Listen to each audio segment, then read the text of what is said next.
I am a child of God, destined to spread kindness to others and be a leader who does goodness for the welfare of all. Sana hindi ito maging pangarap lang.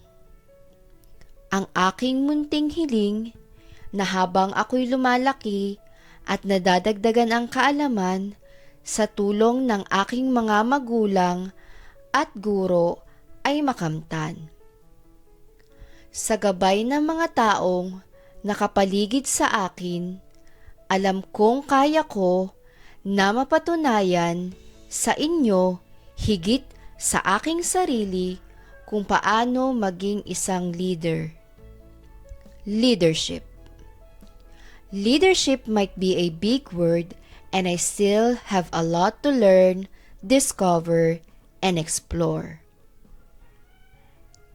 Sa ngalan ng aming paaralan, Ibaan Central School, at ng mga mag-aaral ng kindergarten, ako po ay taus-pusong bumabati ng maligayang pagdating sa ating mga panauhing pandangal.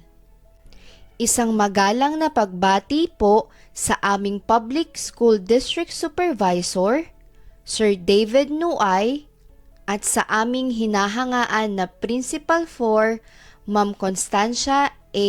Perez. Gayun din sa aming mga masisipag na guro, sa minamahal naming mga magulang, at lahat ng bisita na naririto ngayon.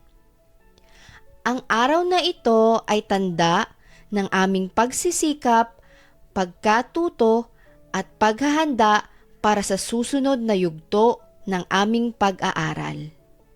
Muli, kami po ay lubos na nagpapasalamat sa inyong presensya sa mahalagang araw na ito. Magandang umaga po sa ating lahat.